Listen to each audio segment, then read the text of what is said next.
ازيكم عاملين ايه؟ ويا رب دايما تكونوا بألف خير وبصحة وسلامة. النهاردة هعمل معاكم وصفة حلوة قوي للغدا. يعني ده اليوم بتاعي وهعمل غدا بقى جميل جدا. مفيش كبير او صغير ما بيحبوش. الوصفة دي سهلة جدا وبسيطة، بس حبيت اعملها معاكم وابدأ معاكم بقى كده ايه وصفات بنفس الطريقة. هحضر بقى الكفته بتاعتي، والكفته بتاعتي زي ما انتم شايفين طالعه جميله، ولا الكيكه بقى حكايه بجد. جربوا الكيكه فوق البوتاجاز، بلاش تدخلوها الفرن بتطلع وهم. والمكرونه المصلصه اللي انا مشهوره بيها في البيت. اول حاجه هعمل معايا نص كيلو بصل على نص كيلو لحمه مفرومه. بس هنا بقى هاخد بصلايه من النص كيلو هخليها للصلصه.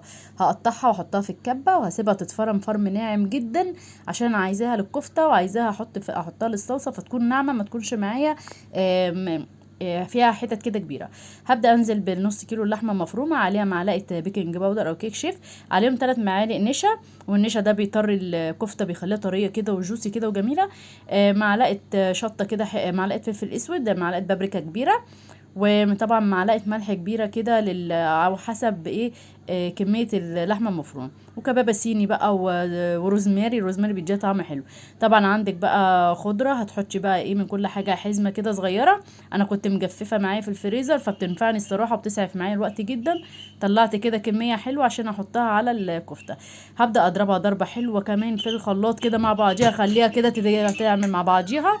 وبعد كده هبدا بقى اطلعها كده من الكبه، وهنزل فيها كده في بوله او في طبق بلاستيك. هدخلها التلاجة ترتاح معايا بس ايه نص ساعه. انا عايزاها ترتاح عشان اقدر اشكلها او اقدر استخدمها في الشوي. بس هبدأ بقى كده بقى ايه، هروح جايبة البصلايه اللي انا خدتها هحطها كده في طاسه على البوتاجاز مع معلقه زيت كده كبيره. وهبدا احمرها وانزل بيها بالصلصه بتاعتي. انا بستخدم هارفس. طبعا عايزه اقول لكم هي حلوه وجميله جدا. طبعا احط فلفل اسود واحط الملح بتاعي، بس مش هكتر الملح عشان الصلصه انتوا عارفين الجاهزه بتبقى فيها ملحها. ونقطه ميه.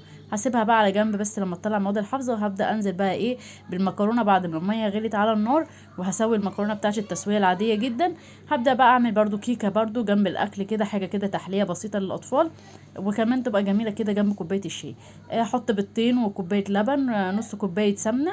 وهحط باكو فانيليا وهضربها كويس جدا. وبعد كده اكون محضره كوبايتين دقيق عليهم باكو كيك شيف ورشه ملح، واقلبهم كويس جدا مع المواد السائله اللي انا ضربتها في الخلاط. بس هبدأ كده بقى ايه زي ما انتم شايفين بقلبها كده، بحاول اعمل لها كده الهواء بتاعها، بتبقى جميله جدا وبتبقى هشه وطريه وجميله قوي. وهي ايه اما تخلص من السوا بتاعها هحط معلقه خل عشان يديها كده هشاشه وتبقى لونها ابيض من جوه. هحط بقى صينيه على البوتاجاز تكون واسعه عن الصينيه اللي انا عامله فيها الكيكه.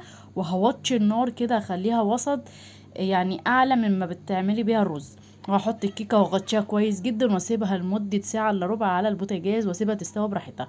هكون بقى مجهزه الشوي بتاعي الشوايه، وهبدا اشوي الكفته بتاعتي انا حسب ما انتوا عايزين تعملوها. كده الكيكه كده على النار زي ما بوريها لكم كده. وطلعت معايا الكفته في الشوي تحفه وطريه. والكيكه طلعت عاليه وهشه وجميله، مش عايزاكي تستخدمي الفرن بوتاجاز تاني ابدا.